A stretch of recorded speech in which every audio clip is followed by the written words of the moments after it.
In a world filled with misery and uncertainty, it is a great comfort to know that, in the end, there is light in the darkness. Finding it, though, that's not the hard part. It's letting go. It's said, war never changes. Men do, through the roads they walk. In the times following the Second Battle of Hoover Dam, however, Old World blues took on a new meaning. Where once it was viewed as a form of sadness, nostalgia, it became an expression describing the potential for the future. Whatever your symbol, carry it on your back and wear it proudly when you stand at Hoover Dam. Nowadays, the word DLC has lost all meaning in the gaming world. Where once it was a genuine expansion to a game, giving a new and fresh way to experience the story and gameplay, it has now become anything, with my personal least favorite being the dreaded skin and gun packs Call of Duty has been vomiting out ever since Modern Warfare in 2019. Playtime is over when Nikki drops in. Shut the fuck up! Where Call of Duty now resembles the worst of what post-game downloadable content has to offer, Fallout represents downloadable content at its best. The Pit, Point Lookout, and Far Harbor are all examples of excellent DLCs that have come out of the Fallout series. But there is one Fallout game which stands above the rest in terms of DLC. If it wasn't obvious from the intro of this video, Fallout New Vegas is that game. And I believe, out of all the games I have played, that Fallout New Vegas has the best DLCs ever released. Therein lies the question though. Why? Why does Fallout New Vegas' DLCs hit different? Well, there are several reasons, but I will begin with vanilla foreshadowing is very simple, but I seldom see it done in other sets of DLC. What this refers to is references to future events of the DLC in the base game itself. For example, Original Courier 6 is mentioned by Joshua Nash, despite Ulysses only existing in Lonesome Road DLC. Joshua Nash even mentions how Ulysses saw our courier's name on the list of couriers for the delivery of the Platinum Chip and declined to take the job, requesting that we take it instead. Immediately, so many questions arise from Joshua's statements. Why did the Original Courier 6 want us to take the Platinum Chip? How does this man know who we are, but we don't know who he is? Where did he go? Who is he? It builds intrigue around this shadowy character, which enhances his several mentions across the DLCs. It creates a sense of anticipation to meet him, and it makes that eventual confrontation with him that much more climactic, because it was foreshadowed all the way back in Prim at the beginning of the game. This foreshadowing also makes the story of the DLC more intertwined with the base game. Having a DLC which is completely separate from the main game has its place within the gaming landscape, but I think the way New Vegas effortlessly embeds its DLC story with the main game is undoubtedly one of the major reasons this DLC hits so hard. Ulysses was the man who found Hoover Dam first, and found the symbol which could challenge Caesar's legion. He alone sets in motion the entire New Vegas story, which adds to the anticipation of meeting him, and makes this world feel seamless. One is never cognizant that the story they are a part of in the DLC is just some random add-on, but an integral part of the New Vegas story. Other examples of vanilla foreshadowing are Joshua Graham, Father Elijah, and Christine. Joshua Graham is name-dropped by some Legion soldiers, Chief Hanlon who beat him at the first Battle of Hoover Dam, and if you ask Caesar about him, Caesar refuses to talk about Joshua Graham. Caesar poured pitch over Joshua Graham, set him on fire, and tossed him into the Grand Canyon for his failure at Hoover Dam. However, Joshua Graham survived, and Caesar knows it. Unable to admit any semblance of failure, Caesar banished the use of his name. However, legends of the Burned Man live on, which the playable character can see through murmurs of him, and through several signs in the base game. Hearing the tale of a man who survived being set on fire and tossed into the Grand Canyon, and who has so much reverence and fear placed on his name, makes the player want to meet this man. When one sees this cover of a man covered in bandages with only his eyes visible, they want to play it to meet this legend. Again, it builds that anticipation and ties the DLC characters to the base game. The Malpace legate Joshua Graham has an outsized presence on the base game story, His failure at Hoover Dam is vitally important in understanding why Kaiser's Legion and the NCR are where they are at the start of the game. His presence also underscores a telling weakness of Kaiser, which is instrumental in understanding his faction. So many plots converge on Joshua Graham that it makes him a more interesting character as a result. Generally, the more impact a character has on a story, the more interesting they become in the context of that story. Ulysses and Joshua Graham are both perfect examples of that. The meeting between both these characters becomes that much more climactic and engaging as a result. Father Elijah is similar, but to a lesser extent. The Brotherhood of Steel has less of a presence in the game, so Father Elijah doesn't have the same outsized impact that both Joshua Graham and Ulysses have had. His presence explains why the Brotherhood are in as bad of a situation as they are at the start of the game. He decided to hold Helios 1 no matter what, so he could get access to the power of the sun, aka Euclid's Sea Finder. Actually, it's called Archimedes. Looking back on this, my bad. However, the NCR drove the Brotherhood out of Helios and permanently destroyed the Brotherhood's presence on the surface. Father Elijah, according to every member of the Brotherhood, went mad at Helios and ran away during the end.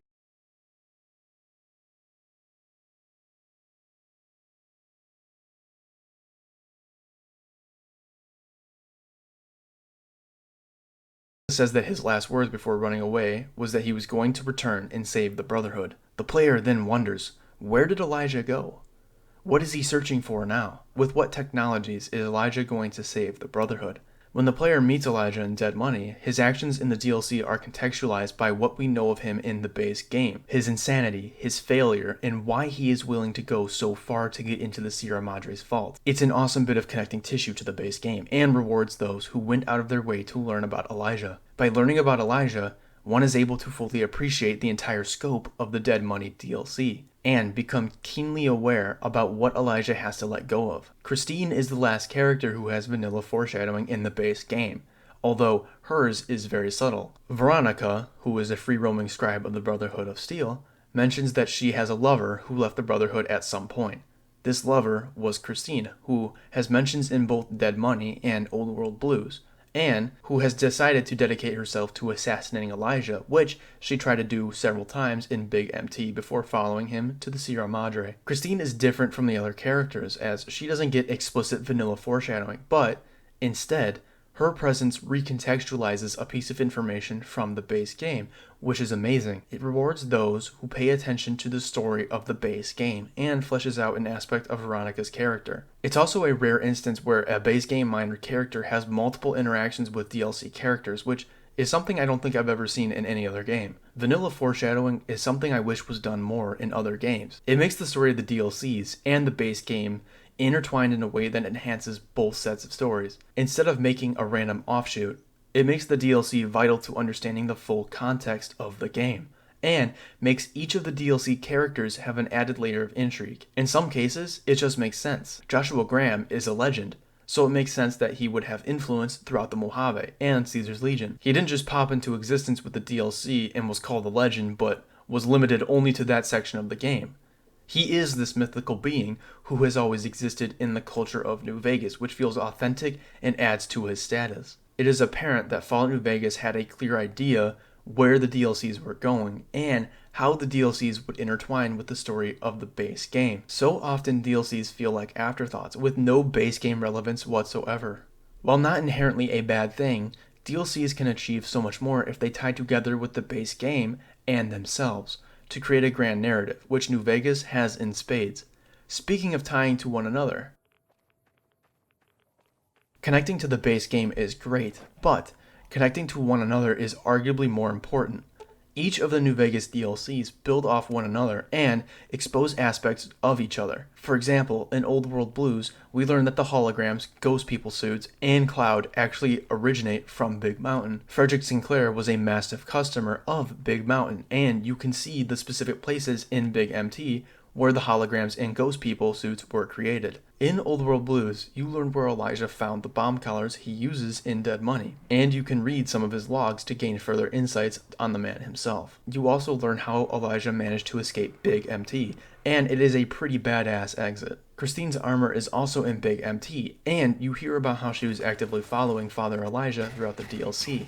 In some of his logs, Elijah mentions seeing a sniper glint, which was Christine. However, no character has as big of a unifying effect on the DLCs as Ulysses. Ulysses is essentially the main character of each of the DLCs, despite him not even going to one of them. He is the only character to have an explicit mention in every single DLC, with each of the main characters having met Ulysses personally. In Dead Money, both Veronica and Father Elijah mentioned the original Courier 6, as they have both met him previously in Old World Blues. And on his hearts, Joshua Graham remarks that he initially believed the player character was Ulysses, who came to assassinate him on orders from Caesar. In Old World Blues, Ulysses' marks can be seen across several locations of the DLC, marking danger, loot, and points of interest. He gets a direct reference from the think tank, who mentioned that Ulysses started asking too many questions, which forced them to remove the conversation entirely from their memory. Lonesome Road is obviously where we finally meet the original Courier 6. Every DLC compounds on one another, and Ulysses' presence becomes more felt through each. We go from Dead Money, where Ulysses hasn't even ever been, to Utah, where Ulysses taught the Whitelegs how to use their guns, to Old World Blues, where his marks are everywhere, to Lonesome Road. It's like a crescendo to his eventual appearance. It's like poetry. It just rhymes. The tiny details always get me with how these DLCs connect. Like the Whitelegs, for example. One might wonder why they always wear their hair in dreadlocks, which is explained in Lonesome Road, and is an integral part of Ulysses' journey. The Whitelegs put their hair into dreadlocks to honor Ulysses, but Ulysses saw it as a mockery of his history. The Whitelegs never understood the history of the dreadlocks, or what it meant to the Twisted Hairs tribe, of which Ulysses was a part. That was the moment that Ulysses lost faith in Caesar's legion and eventually led him on his path to the Divide once again. A small detail like the in-game model of a faction's hairstyle is a vital linkage between the DLCs, which is awesome. Doubly awesome because you can actually use Ulysses' history to convince him at the end of Lonesome Road. A history you yourself have experienced by going to these places in the DLCs. It makes Lonesome Road that much more of a satisfying finale to the grand overarching narrative, with every plot point converging onto this one man. This grand narrative is also an interesting inverse of Ulysses' experience with our character. Where before he was the one following our trail until we blew the Divide up to high hell, now it is us following Ulysses' trail, trying to pick up the pieces of his story. The connection of the DLCs into one cohesive story is paramount to why these DLCs hit so hard. It's the best of both worlds. Each DLC has its own self-contained story, which gives the player a unique and varied experience with each new location, but they also build towards an engaging climax. But something arguably more important to the success of these stories is the combined nature of the DLCs wouldn't matter if the writing were utter dog water. So, is the writing of these DLCs bad? Well, spoilers. Nah. However, I'm gonna go through each of these DLCs to underscore how each of them succeed in terms of writing, and where some of their flaws arise. First is Dead Money. Dead Money is my favorite of these DLCs, and one of the best examples of what downloadable content has to offer. The writing is where this DLC is at its best. A quick summary though. In Dead Money, the courier enters an abandoned Brotherhood bunker after hearing a radio broadcast which promised that the Sierra Madre could let them begin again. The courier enters the bunker and immediately gets the German treatment by getting gassed. A quick introduction slide goes by and explains what the Sierra Madre is, or was. It was a casino built by Frederick Sinclair meant to be the most illustrious and fancy of them all. But before it could open, the bombs went off, which frees the Sierra Madre in place for centuries. During those centuries, legends arose of a place that lured treasure hunters to their doom, in a casino set beneath a blood-red cloud. Then the voice actor for Elijah, whose voice is fucking perfect for this role, states the message of the entire DLC. Letting go. The courier wakes up from their gassing and is placed in front of a hologram of Father Elijah. Father Elijah strapped a bomb collar to the courier's neck and states that he'll do a Nagasaki on the courier's windpipe unless the courier does exactly what he says. He wants the courier to get 3 people who are Dog/God, Dean Domino, and Christine. Dog/God is a Nightkin who has split personality disorder, with Dog being the id to God's superego. Dog is stupid, servile, and fueled by hunger, and God is intelligent, well-spoken, and desires to gain control over both their lives. God wants to free Dog from Elijah and the pain that Dog inflicts upon himself. God is a very interesting character who has a lot to say about the Madre, human greed, and especially Elijah, who he simply calls the old man, which is in sharp contrast to how Dog calls him master. This is because God sees Elijah for what he is, an old, broken man running out of time. I like God a lot, but my God, pun intended, he will not shut the fuck up during gameplay and keeps regurgitating the same dialogue over and over. I must have heard "the air tastes like copper" or "old world gold" a million times. Air tastes like copper or old world gold.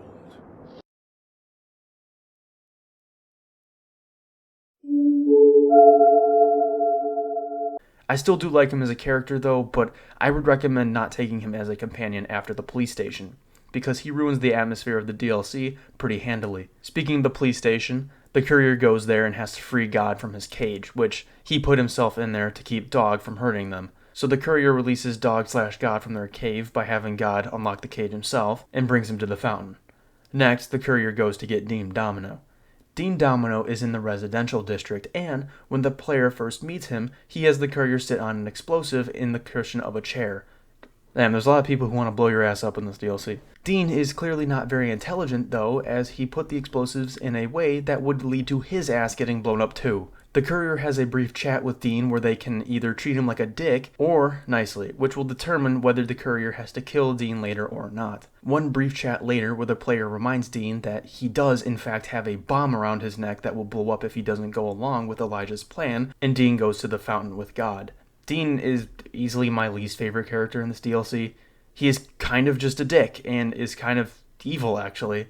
Throughout the DLC, you slowly learn more about the backstory of the Madre, and the heist that Dean planned for the casino. It's almost like two concurrent stories are happening as one plays this DLC. The present story with Elijah, and the past relating to Sinclair. Dean essentially made it his life goal to take everything from Sinclair, for the pettiest and stupidest reason ever. It is because Sinclair always had an upbeat attitude about everything. Dean took this upbeat, cheerful attitude as evidence that Sinclair thought he was better than everyone. Dean was so enraged and so jealous of Sinclair's success, he planned a great heist to crack the Sierra Madre. Dean Domino either acted as somebody named Mr. Yesterday, or was in cahoots with a person named Mr. Yesterday to cut corners on every aspect of the Madre's construction to pocket as much money as possible. This led to the injuries of several construction workers, which Dean Domino, and Mr. Yesterday paid off with chems and money. Dean then manipulated an actress named Vera Keyes and had her wrap Frederick Sinclair around her little finger. Dean blackmailed Vera with several tapes of her getting high off chems, which would have destroyed her acting career. Over time, Frederick Sinclair became enraptured by Vera Keyes, which Dean Domino was obviously aware of. Dean was also aware of the fact that the Madre was built for Vera Keyes by Frederick Sinclair, so he intended to use Vera and her voice to get access to the vault. However, before he could do the heist, the bombs went off, which foiled Dean's plans. There isn't much redeeming about Dean, who, after 200 years of wallowing in the Madre's cloud, still hasn't let go of his hatred for Sinclair. Bitch, that would be like somebody being pissed at Napoleon for the past 200 years because he took over fucking Germany. Like, the fuck? I think he suffers as a character because he is just an evil asshole without a valid reason to dislike Sinclair. He never gets better throughout the DLC too, and at the end of it all, he ends up learning nothing if he survives the DLC. However, the third character, who I mentioned previously, is much better than Dean. The courier finds Christine in the medical bay at the villa in an autodock. The reason she is in an autodock is that Dean trapped her in there and had her vocal cords forcibly removed and replaced with Vera Keyes' voice because Dean knew that the Madre responded to Keyes' voice. This reinforces the fact that, yes, Dean is a complete asshole. The catch with Christine is that she cannot talk for the first half of the DLC because her vocal cords are healing. She does some very authentic universal sign language, or some shit, I think. I honestly don't know because half the time the damn text goes too fast and her model is staring at me like I'm a French person without a fucking baguette in my hands. Like, it might be better if she was actually doing the motions that were described in the text, but I guess the technology wasn't there. I will say she does manage to still be a lively character even without actively doing the motions the text is describing, which is impressive. The courier brings her back to the fountain, and long story short, you gotta take these three hombres to specific places to set off the gala. This gala opens the Madre. God/Dog goes to a bunch of levers where the player can trap them in a tiny room, or give God/Dog food to keep them focused on the levers. Dean Domino goes to a rooftop where he can hold two wires together like a baboon. The player can threaten to throw him off the roof, or turn two holograms on as protection against the ghost people in the area. Christine goes to the switching station where the player can trick her into going down into an enclosed basement, which would trigger her auto-dock PTSD. Contrastly, the player can reroute the switching controls to a local terminal. As a side note, the moment the courier has with Veronica if the courier goes light side is really cute. She holds the courier's hand for a moment, and the courier can choose to say that they will get through the Madre together. The courier then goes through the longest section of the villa to get to a switch to turn on the gala. Boom, we're on the Madre. Everyone gets taken to a different room by the security system based on their appearance being similar to a guest. Rest in peace whichever cook the security system thought looked even remotely like Dog God. The courier turns off the security system and naturally gambles for 8 hours straight because I am a degenerate. After that massive winning spree, remember kids, gambling can only result in you gaining money, the courier goes to check on God/Dog, who is suicidal. Dog specifically is suicidal, or at least he was for me, because I kept him in the cage and picked God over his personality. If the courier has been kind to either one of the personalities, they can convince Dog and God to merge their being into one, producing the best outcome for this character. Otherwise, the courier can kill both Dog and God, kill only Dog, or kill God, each of which are less desirable. Dean Domino is next, and he is in the Tampico Theater. Based on whether or not the courier turned on the holograms in the villa, Dean will either help the player or hinder them. The courier turns off the security in the theater and confronts Dean.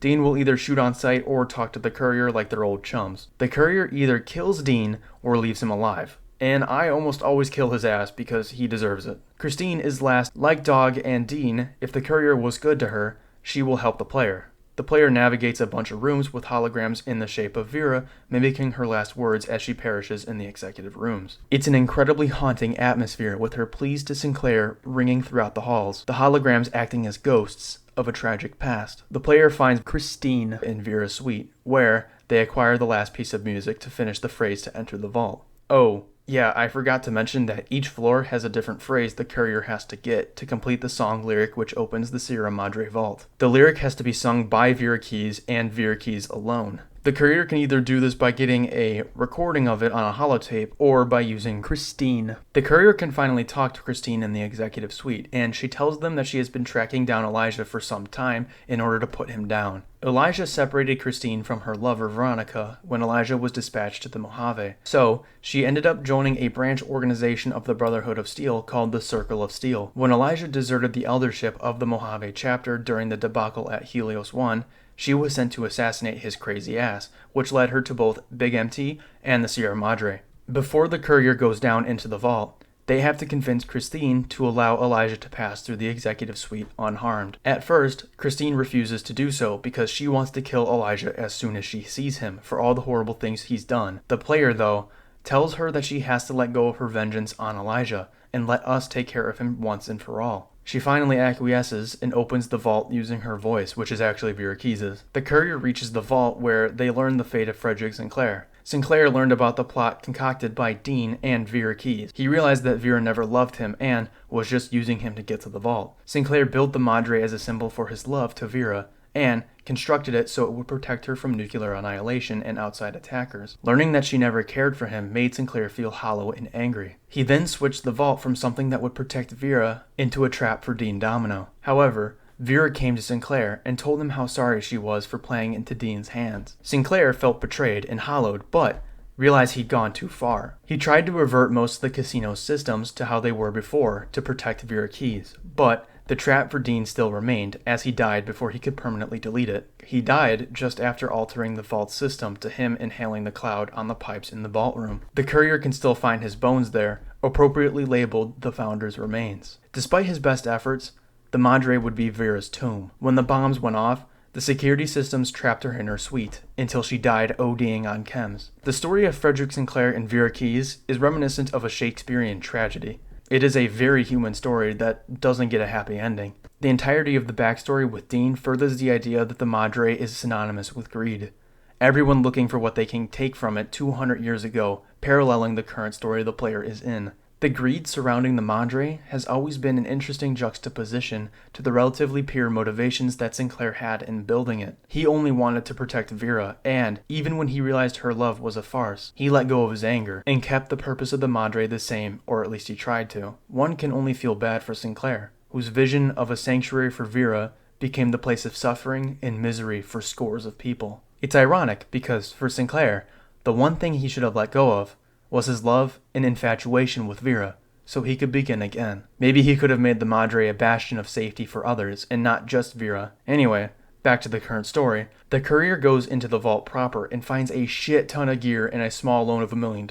Elijah then gives the courier a Skype call in the vault. This is where Elijah's motivation is revealed, and how he believes he can achieve it. Big Daddy Elijah wants to use the cloud, the holograms, and the vending machines to wipe out the NCR and the Mojave. This man is so pissed about what happened at Helios that he wants to kill the entirety of the Mojave, regardless of if they are NCR or not. Once he has access to the vault and all the technology in it, he will put his plan into action.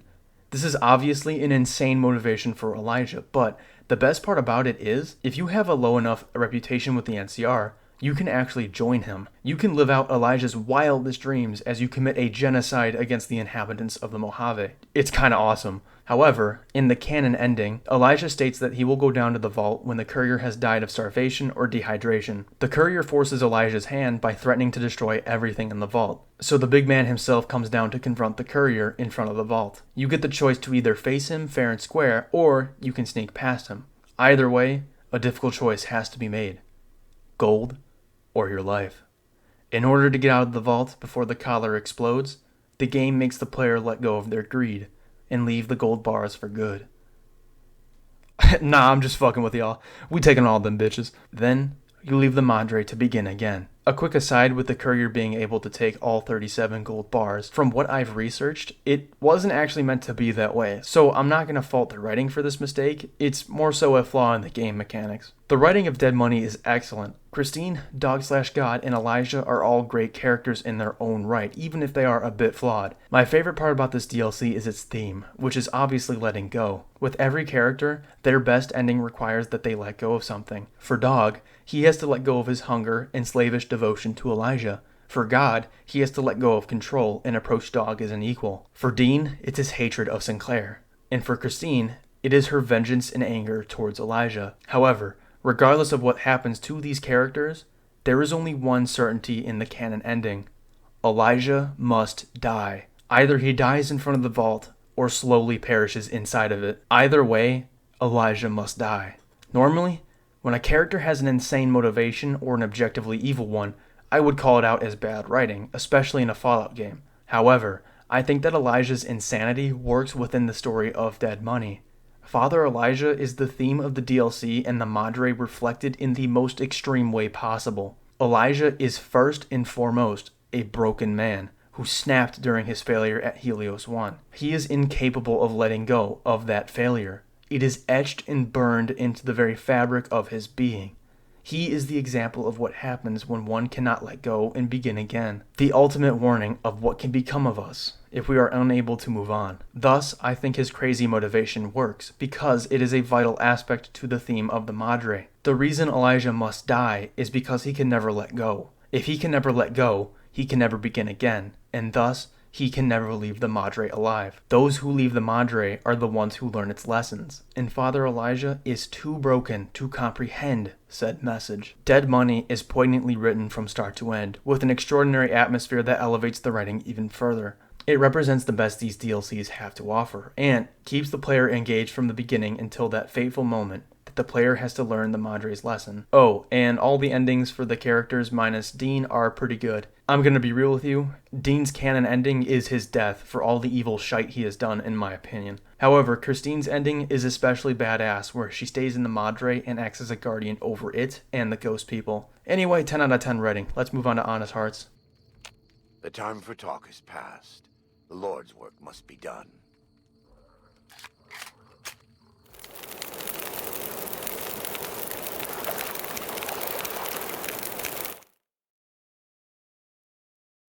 Honest Hearts is not as well written as Dead Money. Sorry to all my Honest Hearts lovers out there, but this one isn't as good in terms of the writing. Brief synopsis though. The courier finds a caravan group up north who needs someone with a Pip-Boy to go to a settlement called New Canaan in Utah. The courier joins them and they go to Utah National Park. During this journey, we get a ton of exposition and information on New Canaan and its inhabitants. New Canaanites are basically just Mormons who are armed to the teeth and have a very defensible position in Ogden, Utah. When the caravan reaches Zion, the path the group took to get there is blocked off, so they need to get a new route if they are to make it back to the Mojave. So, basically, you're trapped in Utah, bitch. The group walks 2 steps into the national park and are immediately jumped by a bunch of white people like you just took all the syrup away at a fucking Cracker Barrel. The mayonnaise monkeys kill all your companions in the caravan and you fight your way through the ambush. The courier then meets Follows Chalks, who takes them to Joshua Graham. Graham tells you that New Canaan was destroyed by the White Leg tribe, which undermines the fact that they were supposed to be a badass group of gun-wielding Mormons. Then, Graham sends your ass on a morbidly obese fetch quest where you get lunchboxes,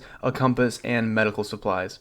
You go to another New Canaanite named Daniel, who is leading a tribe called the Sorrows. He tells you to go and get something called the Map of the Grand Staircase, which is a path to a safer place than Zion. The courier then helps the Sorrows and Joshua Graham's tribe, named the Dead Horses, prepare for the upcoming war with the Whitelegs, who are the same people that attacked the courier's caravan. After the preparation, the courier is given a choice by Joshua and Daniel whether or not to fight the Whitelegs or run from them. The courier does either of these options and the DLC ends. One of the biggest issues with the writing is the ending. The choice of whether or not to run from the Whitelegs or fight them is not interesting whatsoever. There is no reason to run from the Whitelegs. The reason Daniel gives for wanting to run instead of fighting is that he wants to maintain the innocence of the Sorrows tribe, who haven't engaged in a full-on war in their entire history. Innocence is death in the wasteland. If the Sorrows don't grow up here, they'll just be attacked again and again by other tribes. Eventually, they will perish either due to their naivety or their lack of experience. Just ask the inhabitants of Vault 3 how far innocence got them. Joshua Graham's option permanently destroys the threat of the White Legs, gives the Sorrows necessary experience, and completes Joshua's character progression. Despite it being presented as 2 equally good options, Graham's is vastly preferable, and thus the choice itself becomes far less interesting. Another sour aspect of this DLC's writing is that it's fucking boring. The majority of the DLC, you're just gathering shit for Daniel and Joshua Graham and clearing out White Leg camps. Dead Money also has a very typical get 3 things and then do something else type quest design, but the characters and atmosphere made up for it. Honest Hearts does not have that atmosphere and character writing, so the boring quest structure becomes very noticeable. Majority of the characters in this DLC are just fine, with 2 very noticeable exceptions that I'll get to later. Daniel is okay, I guess. His motivation to keep the Sorrows innocent is very naive and a little stupid, but I guess I can see where he's coming from. However, him not telling Waking Cloud about the death of her husband and children because he wanted her to fight better is fucked up in every single way. I wish there was a better reason for him to do this to Waking Cloud, but I can appreciate the writers for trying to give him some complexity. He's just a mid-character, honestly. Waking Cloud and Follows Chalk are also fine. I didn't really get invested in them as characters, to be honest. I just didn't have enough time with them. Salt Upon Wounds, who leads the Whitelegs, gets absolutely no development whatsoever and just appears at the finale to Joshua Graham's ending. Even though he is barely a character and an active antagonist, I do like what Salt Upon Wounds does for Joshua. Also, the raid against the Whitelegs is butt-ass easy, which makes the New Canaans look like bitches for getting destroyed by these fools. Enough shitting on this DLC though. I'ma switch to the positive aspects of the writing. Randall Clark is undoubtedly one of the best characters in the entirety of the Fallout mythos, and that is without even meeting the man himself. His story is brilliant in how he connects to the Vault 22 survivors and the Sorrows tribe. Him realizing that the reason he kept going through all those years of misery and isolation was so that the memory of his family wouldn't die is just, damn, both heartbreaking and revealing of the man that Randall Clark was. Him telling the Sorrows children that the father in the caves would always be there for them and finding peace in the fact that they remained innocent is beautiful. Randall Clark is easily one of the best written aspects of Honest Hearts, and it elevates this DLC from just mid status. Another character who does the same is Joshua Graham. Joshua Graham is a fantastic character, despite kind of a lame introduction. I get that the myth of Joshua is very different from the man, and that his rather humble introduction is in character for him, but I don't know, man. Before the DLC, people aren't even sure he's alive. There are stories of scores of men dying chasing him. He's got this mysterious, badass aura, and you just get to the DLC and the first guy you meet is like, hey, you want to meet Joshua Graham? It's a little underwhelming, but everything else about Graham is great. Every other line this man speaks is just a banger. I survived because the fire inside burned brighter than the fire around me. The fire that had kept me alive was love. Their love. God's love. I will never be able to repay the debt I owe to them, but I must try.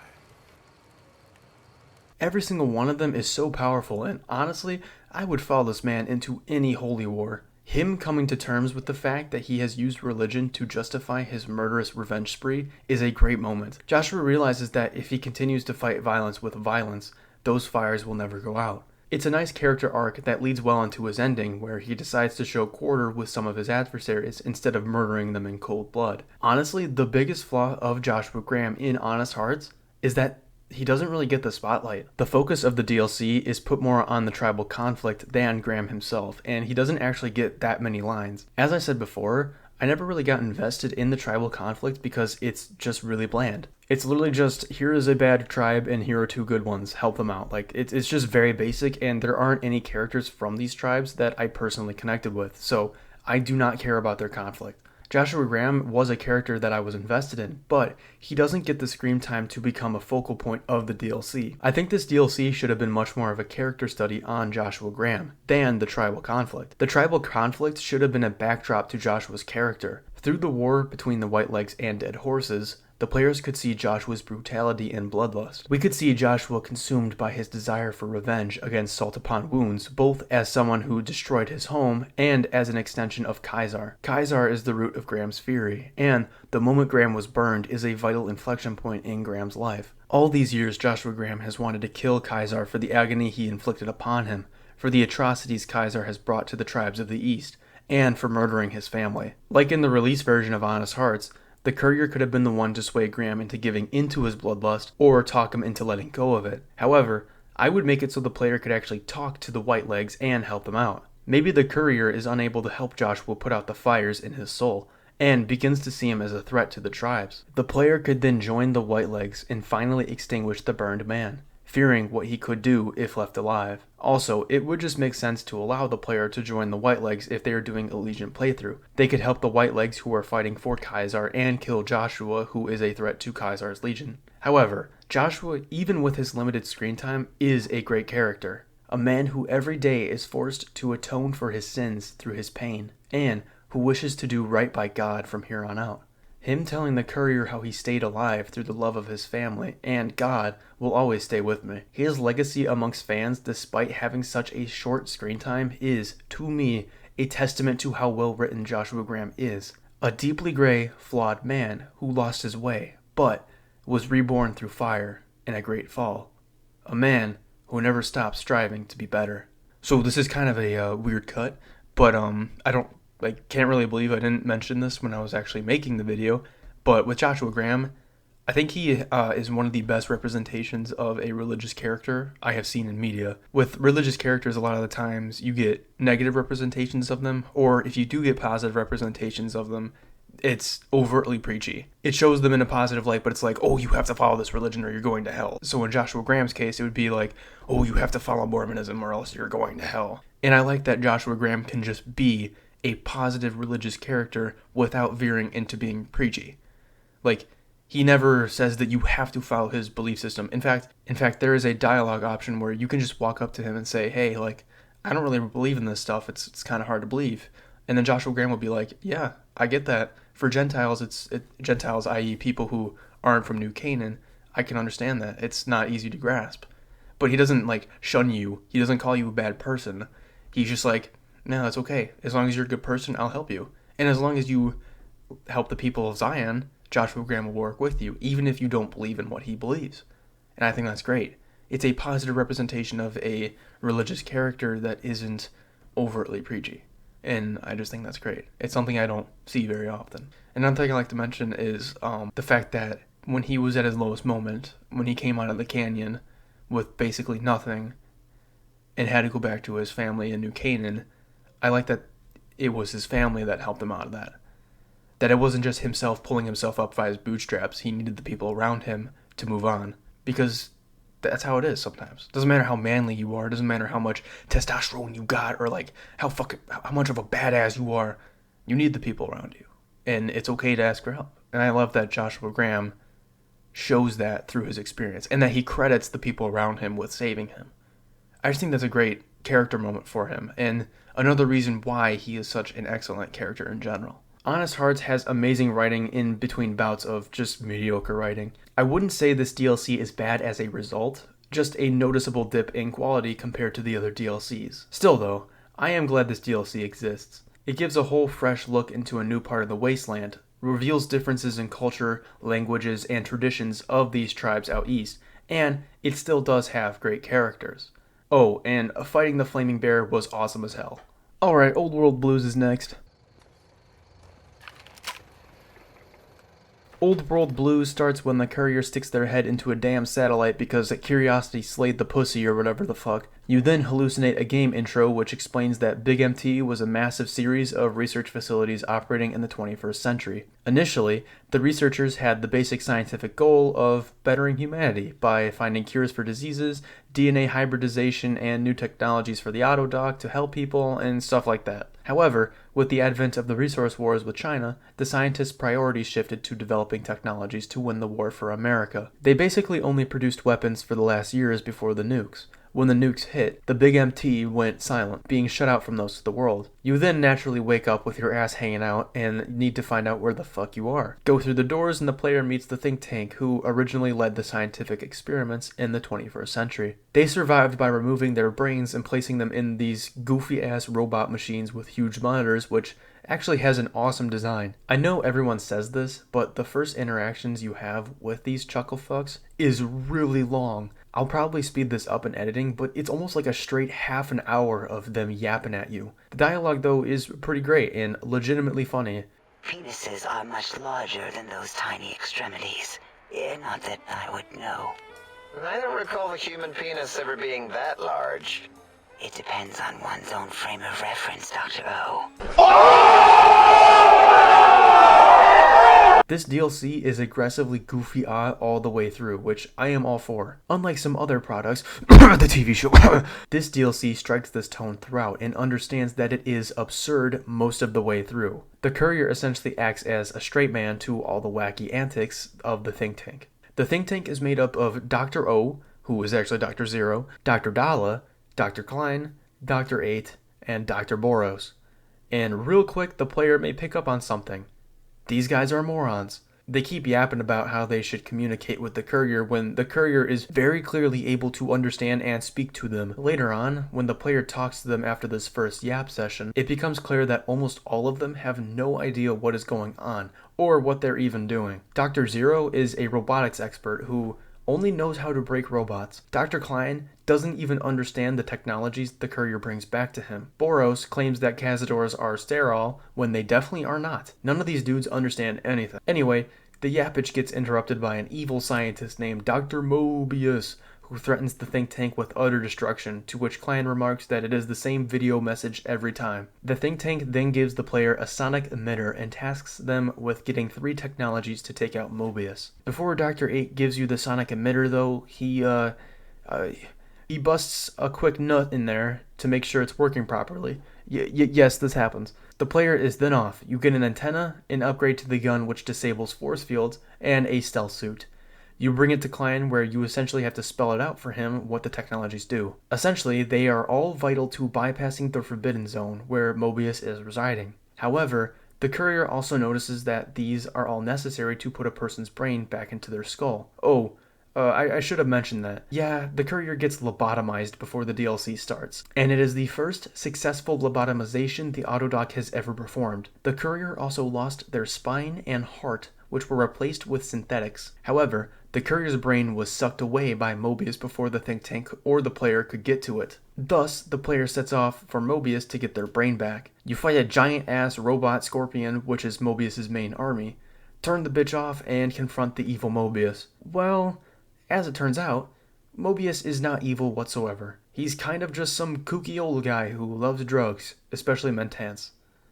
Rock out, dude. Then, all is revealed about why he stole your brain. The courier's brain had a specific fold in it due to being fucking shot in the head that the Autodoc was actually able to reprogram its lobotomization procedure to do it correctly. Unlike Rosemary Kennedy and most humans who get lobotomized, The courier retains their intellect due to a Tesla coil being implanted in their brain. This is an issue because if one can successfully be lobotomized, then the autodoc could be made to reverse the procedure. The think tank could then be placed into new bodies and slip past the pylons on the perimeter of Big Mountain. The pylons were put there not only to keep lobotomites from leaving the crater, but the think tank as well. Mobius was initially part of the think tank, but realized the danger that they posed to the New World. Mobius states that the other scientists sometimes took things too far, and would cause great danger to the rest of the wasteland in their pursuit of scientific knowledge. The reason the scientists have never tried to escape the crater before the courier's arrival is because they didn't even know a world existed beyond Big MT.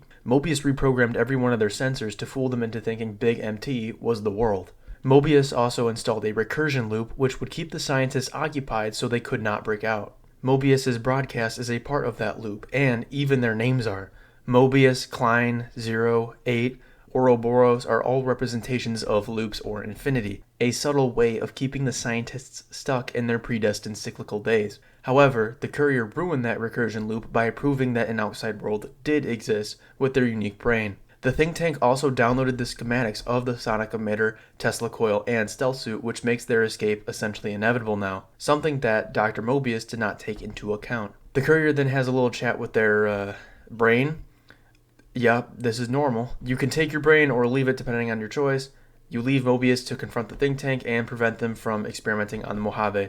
There are 3 options here: kill them all, impersonate Mobius and instill fear in them, or democracy. I like the democracy one the most, where if you helped Zero with his name, allowed Dala to express herself, learn how to talk with 8, and brought Gabe's bowl back to Boros, you can convince the scientists to join your side against Klein. Then you convince them to leave the rest of the world to you, and they go back to the recursion loop. The writing of Old World Blues is fantastic from beginning to end. This DLC is fucking hilarious through and through, and each of the characters are very memorable. I like how Mobius, despite being the most intelligent character in the DLC, constantly says incorrect words like raisin instead of reason. It's just hilarious. Zero being bad at everything he does and saying that Mobius's scorpions drain intelligence is the reason he can't figure them out is also hilarious. Also, him not realizing that he could just put a fucking slash through 0 to differentiate it from the letter O is perfectly in character for him. Boros having a brief moment of sadness after realizing he tortured his pet dog, Gabe, in the name of science before choosing to immediately forget about it is somber and also a clear indication of how far removed these brains are from their humanity. Dala is funny and really weird too. Like, she gets off on breathing. She finishes to basic human functions, which is... yikes. This DLC has an amazing use of foreshadowing too, with Mobius's reveal. Klein remarking on how Mobius's broadcast is the same every time, their names being loops, Dr. Boros being incapable of placing the date when he made the Cazadors, everyone being incompetent, and no one remembering what the other courier, who was Ulysses, said to them are all foreshadows of Mobius's recursion loop and tampering with each of their memories. Boros can't remember the date because Mobius messed with each of their chronometers. No one remembers what Ulysses said to them because Mobius wiped it from their memories. Mobius sends the same broadcast to force the reprogramming into a loop and so on. It is an excellent use of this literary tool and creates a great moment where the player can recontextualize the previous moments with the think tank. It is the perfect example of how to properly do an expectation subversion with Mobius being revealed as the good guy in this story. Take notes, Rian Johnson. The conversation with your own brain is ridiculous and hilarious at the same time. Your brain has a ton of personality despite being a literal organ, and it desiring to retain its independence is kind of fascinating in a way. It's interesting because your brain is its own entity, but also you at the same time. Where is the dividing line between who I am and who my brain is? Anyway, I'm going to be a broken record here, but the sync AI units found in the DLC in these little holodiscs are also hilarious. From the toaster that wants to destroy the world, Yes! Flee before my terrible power! to the weird sexual seeding machine, Hurry back with that seed now, baby. to the smooth, silky voice of the jukebox, Get you later, Gator. to the neurotic, mug-crazed Securitron aptly named Muggy.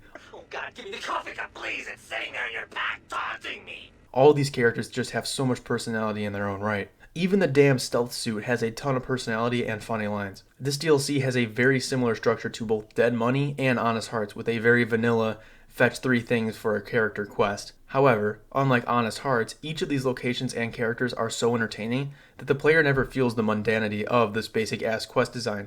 However, the core message of Old World Blues is where the writing truly shines. The application of science and, Old World Blues. Science is a major aspect of the identity of Old World Blues as a DLC, and I mean, duh, it's everywhere in the DLC. New scientific guns, armors, buildings, and creatures are all throughout this DLC. Science is not inherently evil, nor is it inherently good.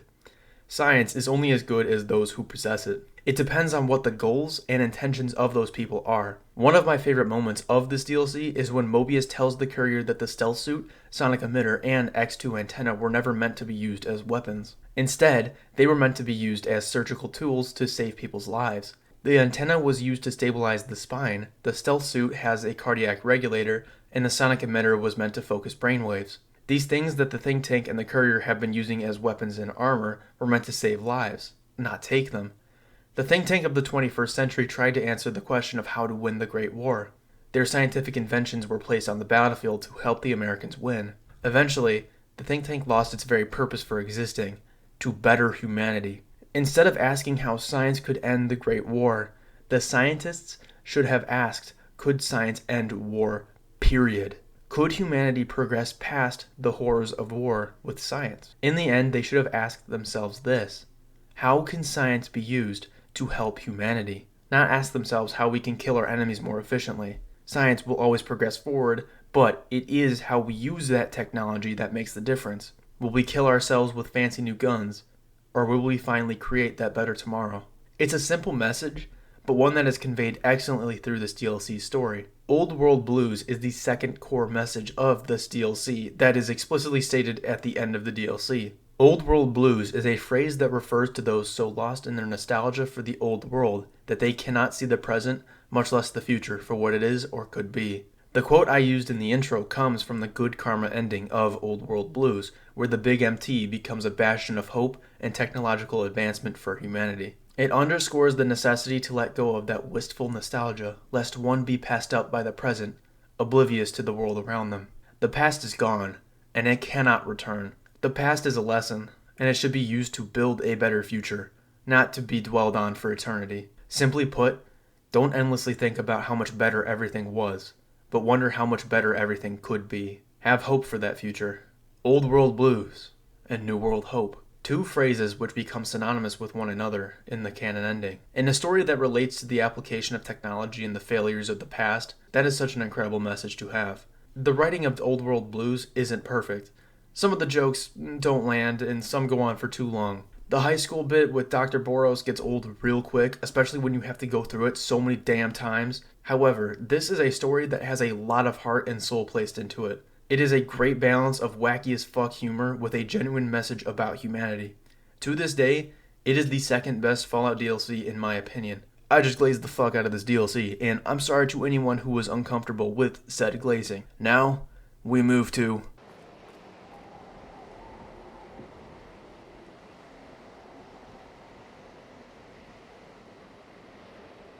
Lonesome Road has the easiest plot synopsis of all time. You pass through a canyon wreckage, walk to a place called Hopeville, get a booty call from some dude named Ulysses, and walk down a linear road getting more and more booty calls from this dude.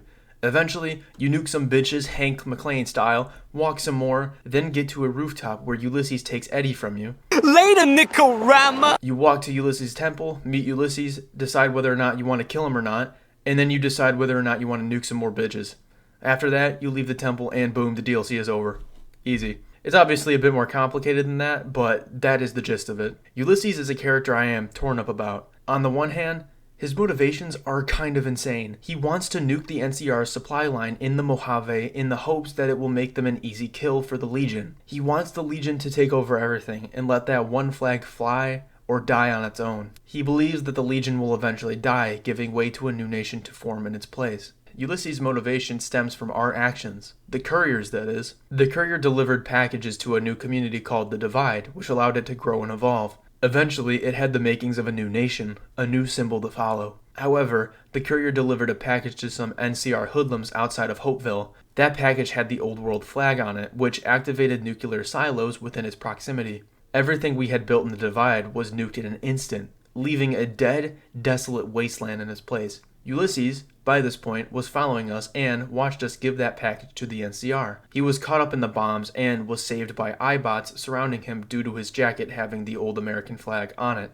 Ulysses learned a valuable lesson that day. One man could make or break a nation. Thus, he knew what he had to do. Living up to his namesake, he decided to make the two symbols of the Mojave, the Legion and NCR, into one by destroying the NCR with nukes at the Divide. Prior to this, Ulysses had almost taken the job of carrying the platinum chip to House before he saw our name on the list of couriers. Once he saw our name, he requested we be given the chip instead, hoping that it might be the end of our courier. Ulysses then decided to let our courier come to him in the Divide after following our trail for years in the past. Before he nukes the Long 15, the supply line of the NCR, he has his fateful confrontation with the courier. Either through word or battle, the courier must defeat the original Courier 6. Ulysses does come off as a bit of a madman here. He is obsessive over this one moment in the past and with history in general. I wouldn't say he is without a point though. Ulysses believes that the NCR and Legion are both dead ends.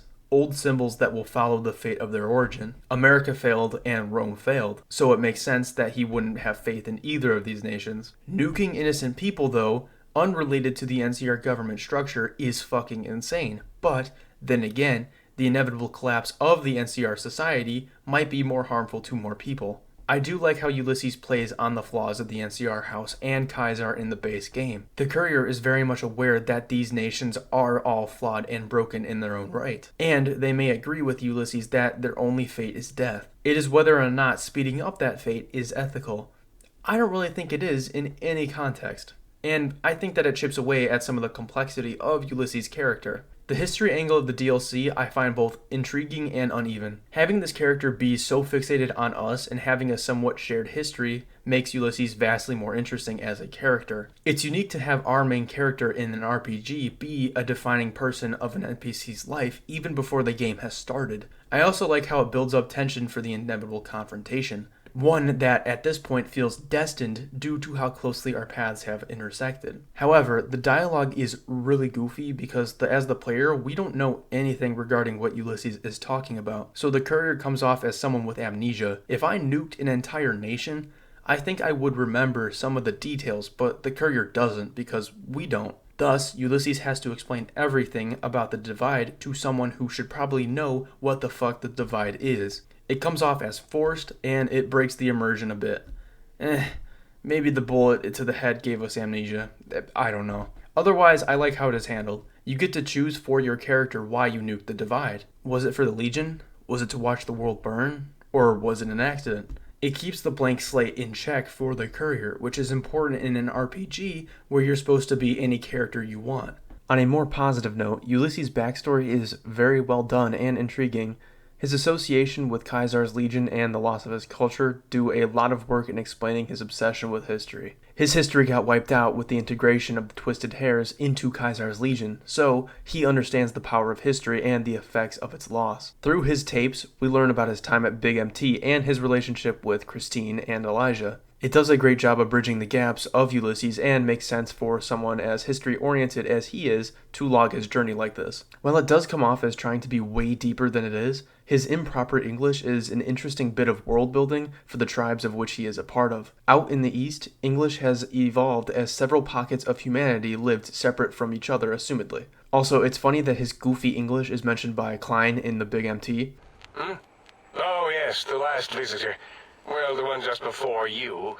Had an interesting name from some language that's almost impossible to speak. His use of symbols rather than actual names is another curious aspect of his idiosyncratic vernacular. I know there is a meme of the bear and the bull, and yeah, he says it a shit ton. I like that he has such a disdain for the NCR because, of course, Ulysses would. His whole shtick is that he wants one unifying symbol, and the NCR is probably the most fractured nation there is. He even likens the NCR spirit to their two-headed bear, fractured and at odds with itself. However, it is the confrontation between Courier 6 and the OG Courier 6, beneath the old world flag at the end of the world, where Ulysses is at his best writing-wise. I love how the player can use history against Ulysses to make their case as for why he shouldn't destroy the Legion or the NCR or House. The player can use the Ulysses' history or Eddie's. If the courier uses Ulysses' history, they have two options: use his tribal history or use his history at Big MT. In both, the courier has to prove to Ulysses that they were actually paying attention to his words and his message. In the tribal route, the courier uses Ulysses' history as a member of the Twisted Hares tribe to prove to him that the destruction of a symbol is not the answer. Caesar, more specifically Vulpes and Colta, fully integrated the Twisted Hares into Caesar's legion, destroying their history. When Ulysses was training the Whitelegs, they braided their hair like his, but didn't understand its meaning or its history. To Ulysses, it was an insult to see them do this and make a mockery of his history. When a symbol is destroyed, its meaning is lost, just like Ulysses' hair and the Old World flag. What comes after is nothing but a cheap mockery, an imitation. The symbols don't have to be destroyed.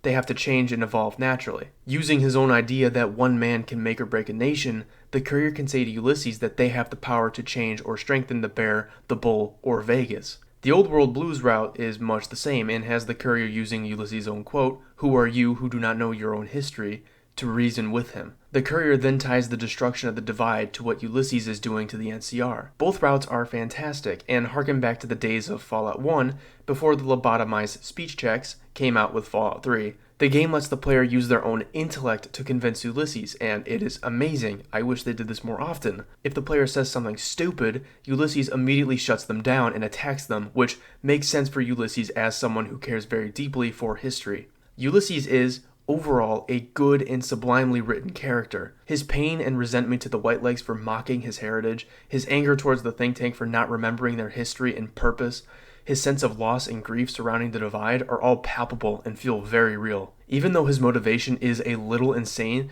Ulysses does something very important. He makes it believable. I believe that Ulysses could see the nuking of the NCR as a good thing for humanity, just as I believe that Thanos could see the annihilation of half the universe as a good thing for life, even if I don't personally believe it could work. I can see why the characters in-universe would think their plan would function, and that is paramount to making a great antagonist. Ulysses' ending slideshow has one of my favorite quotes in the entirety of Fallout, which I used in the intro of this video.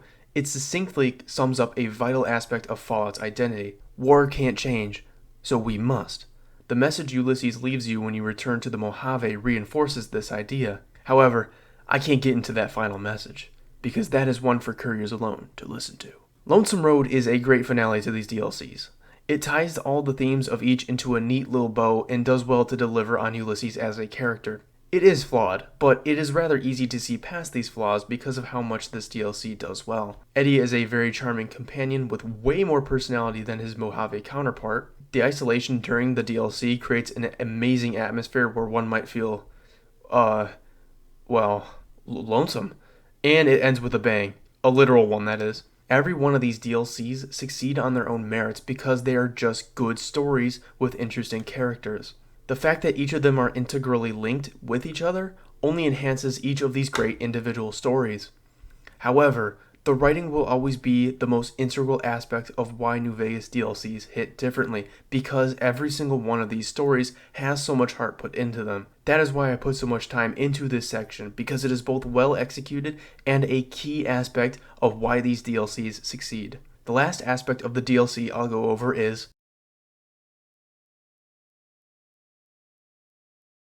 gameplay is very simple. Are the new DLC areas fun and unique to play through? I would say yes, they are. If you put up each of the DLCs side by side, they all have very distinct atmospheres. Dead Money is heavy on the red, foreboding cloud, and the villa structures are unlike anything else in the game. Honest Hearts has the most natural beauty out of all the DLCs, being almost untouched by radiation. It is also the only place in the game, to my knowledge, where it rains. Old World Blues is filled with the vibrant colors of various science stations, and the ground is this weird bluegrass thing, giving it a very sci-fi feel. Lonesome Road's environment consists of dilapidated buildings which the player is actually able to climb up and around, unlike the other DLCs. The second half of the DLC has the player surrounded by a massive canyon. Lonesome Road, more than any other DLC, feels dead. There is no one left except the two couriers and Eddie. Each of these DLCs have a very distinct atmosphere that helps them differentiate themselves from both the base game and the other DLCs. It keeps the gameplay fresh because seeing more of the Mojave Desert would have gotten real stale real fast. As for the combat, the DLCs are able to shake it up by having the player start every DLC in a different way. Dead Money takes everything away from the player and gives them only a hollow rifle to start off with. It is by far the most unique gameplay experience in Fallout, which shifts the game into a sort of survival horror game. In Dead Money, there is no escape until the end of the DLC, and there is no returning to the Sierra Madre. It is the most restrictive of the DLCs. Honest Hearts limits the player to 100 pounds or less of equipment. During the DLC, the player is forced to find and use new guns and equipment, but it is obviously less punishing as Dead Money. After the DLC, the player is able to return to Zion, but is unable to find any of the characters who were part of the DLC, which I honestly think was a mistake. It would have been great to talk to each of these characters after the fact to see their opinions on the outcomes of Joshua's ending, especially from Joshua Graham himself. A bit of wasted potential in my opinion. Old World Blues allows the player to keep all of their equipment on them, but they cannot return to the Mojave to get more. After the DLC, the player is able to return and speak with the characters again. Lonesome Road allows you to keep everything on you, and you can leave the DLC whenever you want to. Every DLC gets more open, and it leads to unique gameplay encounters as a result. There is a massive difference between scrounging for scraps in the Madre and bringing your whole arsenal to the Divide. It's a nice progression from one DLC to the next. As for the enemies one encounters in these DLCs, they are, again, all unique. Dead Money primarily has the ghost people, who I am mixed on. On the one hand, their design is fucking awesome, and the way they jump around and attack is cool. However, they are butt-ass easy to take care of, and it dampers the difficulty of the rest of the DLC. I regularly go into the Sierra Madre at level 1 and have no difficulty taking out the ghost people. It's a little disappointing, as these ghost people were talked up as being nigh invincible, but they are just easy to kill. Honest Hearts mainly has you fighting animals and the white people.